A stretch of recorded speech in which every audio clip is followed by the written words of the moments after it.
Now, in this video, we will study about the kinetic molecular theory of gases. हमने gas के different laws पढ़े, Boyle's law, Charles law, Avogadro law, pressure का volume पर relation, temperature का volume पर relation.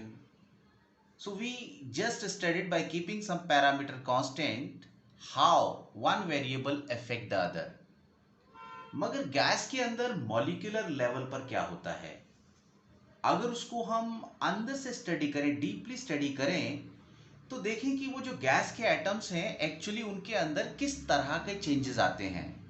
तो molecular level पर in laws को अंडरस्टैंड करने के लिए इनके कुछ पॉइंट्स को एज्यूम किया गया. एक हाइपोथेटिकल, एक मेंटल पिक्चर बनाई गई गैस की, and this way the laws were then formulated.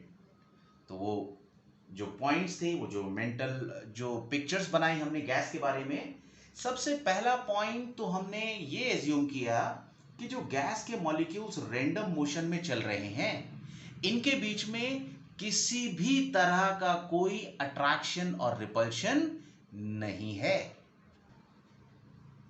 So you can write this first point, there is no attraction और रिपल्शन बिटवीन देम. गैस के मॉलिक्यूल्स रैंडम मोशन में होंगे तो एक दूसरे से उसका कोई ऐसा इंटरेक्शन नहीं है जिससे कि उनकी जो मूवमेंट है वो इफेक्टेड हो. नेक्स्ट पॉइंट है बच्चों, क्योंकि गैस के मॉलिक्यूल्स हम ये मानते हैं कि इनमें रैंडम मोशन होती है, तो जो भी इनको स्पेस देंगे वो सारा का सारा स्पेस ये गैस के मॉलिक्यूल ऑक्यूपाई कर लेंगे. अगर कम स्पेस दोगे तो मॉलिक्यूल्स कम स्पेस घेरेंगे. Even if you give them the bigger space, they will occupy this whole space, और ये वही शेप एक्वायर कर लेंगे जिस 3 डायमेंशनल कंटेनर के अंदर उस गैस को फिल किया है. So you can right second point, gaseous molecules are in continuous random motion, thus they have no fixed shape. ये जो बच्चों गैस के मॉलिक्यूल्स हैं, ये जब टकराते हैं आपस में, तो ना तो इनका मोमेंटम लूज होता है, ना इनकी एनर्जी लूज होती है. तो ऐसा कोलिजन, जिस कोलिजन में neither momentum nor energy loss occur, that is called as elastic collision. तो we assume कि all the collision in the gas molecules are elastic in nature. So you can write, thus you can note the collision between them is perfectly elastic. Continuous random motion में है, कोई fix shape नहीं है. Random motion ये भी show करता है कि जो ग्रेविटी का पुल है वो नेग्लिजिबल होगा. अगर ग्रेविटी का पुल वर्क करता तो गैस के molecules at the bottom settle हो जाते, but they are in continuous random motion. It means the gravity pull is negligible. अब बच्चों नेक्स्ट पॉइंट है, अगर हम एक बूंद सेंट लेते हैं, उसके अंदर कुछ मॉलिक्यूल्स हैं, अगर उसको हम छिड़क देते हैं, स्प्रे कर देते हैं, तो that molecules just covers the whole space. जो भी अवेलेबल स्पेस है, जो रूम है, उसके अंदर महक आ जाएगी. इसका मतलब ये हुआ कि इनका जो एक्चुअल वॉल्यूम था वो बहुत कम था, मगर जो इन्होंने वॉल्यूम घेर लिया वो बहुत ज्यादा है. इट मींस कि their real volume is negligible as compared to the volume they occupy. So you can note it. Volume of the gas molecule is negligible as compared to the volume they occupy. अब हमने पढ़ा कि ये आपस में टकराते हैं. They strike with one another and also with the walls of container. जब गैस के मॉलिक्यूल्स वॉल्स को हिट करेंगे, the force per unit area this experienced is called as pressure. It means ये प्रेशर एक्सर्ट करेंगे on the walls of the container. So you can write, gas molecules when strikes the walls of container it gives rise to pressure. और बच्चों next point हम ये assume कर सकते हैं, ये लिख सकते हैं कि जो गैस के मॉलिक्यूल्स की काइनेटिक एनर्जी है, हर एक मॉलिक्यूल्स की सेम नहीं हो सकती बच्चों. The molecules may be moving with little different velocities, but their average kinetic energy is always constant, and that average kinetic energy is directly proportional to its absolute temperature. अगर temperature बढ़ा देंगे तो gas के molecules की जो random movement है बढ़ जाएगी, यानी एवरेज काइनेटिक एनर्जी बढ़ जाएगी. So now we can write. So you can note down these 2 points. The sixth one is different molecules have different kinetic energy, but their average kinetic energy is same at a given temperature. And the average kinetic energy is proportional to absolute temperature. जितना temperature ज्यादा होगा, absolute temperature ज्यादा होगा, उतना average kinetic energy of the molecule भी ज्यादा होगी. Now, the topic is behavior of real gases. Now, deviation from ideal gas behavior. Ideal gas behavior में क्या होता है बच्चों? PV is equal to nRT एक ideal gas equation है. If the temperature is constant for a given amount of gas, this nRT term will be constant. So, PV will always be constant. अगर हम P को बढ़ाएंगे तो V कम हो जाएगा. तो एक तरीके से बॉयल्स लॉ की स्टेटमेंट हो जाएगी. अगर हम प्रेशर बढ़ाते हैं तो PV कांस्टेंट रहे, उसके लिए ग्राफ कौन सा आएगा? ये जो बच्चों ग्रीन लाइन से ड्रॉ किया हुआ है. It means this green line is having PV value always constant whatever is the value of P. P अगर बढ़ रहा है तो V कम हो रहा होगा. So P into V will always be the constant. So this is the ideal gas equation. मगर जब ये ग्राफ रियल गैसेस के लिए ड्रॉ किया गया, so these lines were not in agreement with this green line. जो real gases थी वो आइडियल से कुछ डिफरेंट बिहेवियर इन्होंने दिखाया. जैसे बच्चों हाइड्रोजन और हीलियम के लिए तो PV की वैल्यू बढ़ती चली जा रही है. That is showing positive deviation. और ये जो CO है, it first shows negative and then again reaches meets this ideal gas equation and then increases further. And the similar behavior is for CH4 also. It goes more deep and then reaches a minimum, then further it start increasing.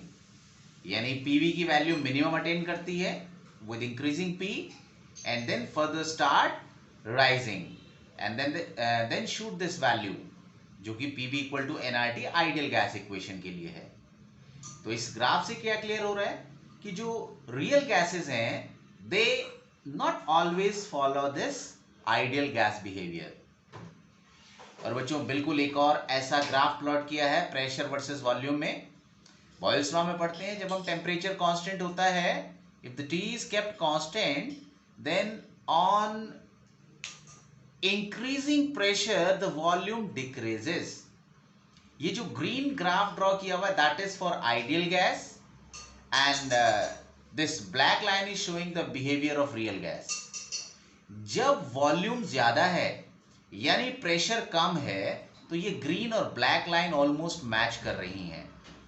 यानी this behaviour is true when the pressure is very low, where the volume becomes high, but at high pressure there is considerable difference. अगर हम यहाँ देखें तो ये मैंने constant pressure लिया बच्चों, ये आइडियल गैस का वॉल्यूम है और ये रियल गैस का वॉल्यूम है. ये जो रियल गैस का वॉल्यूम है this is basically greater than the volume of ideal gas. So this way there is deviation from the ideal gas behavior. इसका मतलब ये हुआ कि ये under all the conditions they will not follow Boyle's law, Charles law Avogadro law. क्यों? क्योंकि PV equal to NRT तो hold करेगा ही नहीं। तो हमें अब माइंड में क्वेश्चन अराइज करता है कि why they don't follow the law, why it is not obeying the ideal gas equation. तो again we need to check the assumptions of kinetic theory of gases. वो assumptions जिनको हम मानकर in laws को verify कर रहे थे, क्या वो सारी की सारी assumptions ट्रू हैं? Now it need to check all that assumptions. Now, we can write the explanation in short way like this. PV versus P graph is straight line. That is for ideal gas. Real gases shows deviation. Hydrogen and helium has the increasing value of PV with P. But in CO and CH4, it first decreases, reaches minimum and then further increases. Second graph, which is again is being drawn at constant temperature. When the value of P increases, the volume decreases. It follows ideal gas behavior at low pressure. Low pressure पर दोनों match कर रहे हैं. At high pressure, there is considerable deviation, and the volume of real gas is greater than the volume of ideal gas. So if the gases are showing this deviation, it means we need to check the kinetic theory assumptions again.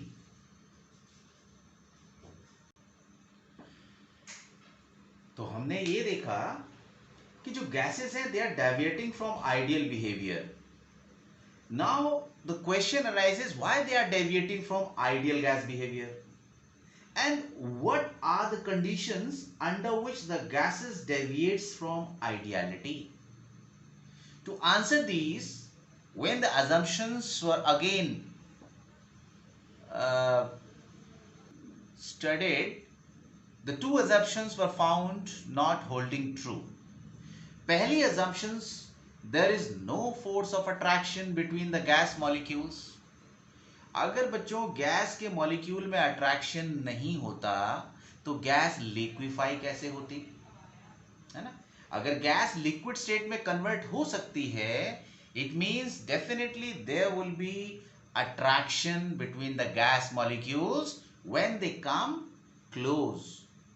So the molecules of the gases which are moving randomly, if they get attracted, it means definitely when they are striking the walls, they will not be exerting that much pressure as they would have done if they move independently. ये बच्चों एक container है. अगर मैं कहूँ ये gas का molecule है, अगर ये फ्रीली वॉल को हिट करता तो ज्यादा फोर्स लगाता, ज्यादा प्रेशर एक्सर्ट होता. और अगर हम ये मान के चलें कि there is also the gas molecules which are dragging it back. Drag क्यों कर रहे हैं? Because there is some attraction.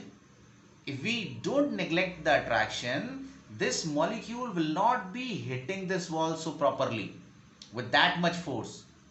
किसके कंपैरिजन में? when the other molecules are absent या इनके बीच में कोई भी अट्रैक्शन ना हो, molecules independently मूव कर रहा हो.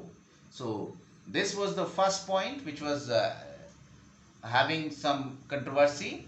And the second is, or second assumptions, कि volume of the molecules of gas is negligibly small in comparison to the space occupied by the gas. हम कैसे volume of the molecules को neglect कर सकते हैं? At high pressure, when the molecules are very close, let this is the volume, and on compressing, let this is the volume of the gas when they are condensed. तो ये जो volume है, let this is NB. B is the proportionality constant which is the volume correction. तो ये जो total volume gas के लिए available होगा, this cannot be the total V. जो गैस के मॉलिक्यूल्स के लिए वॉल्यूम अवेलेबल है, that is less than this. This is only this much volume. which is less than this one. जो gas के मॉलिक्यूल वॉल्यूम घेर रहे हैं, हम उस वॉल्यूम को नेग्लेक्ट नहीं कर सकते. So again, the volume of the molecule of gas is negligibly small, is also not holding good. So it need to be rectified.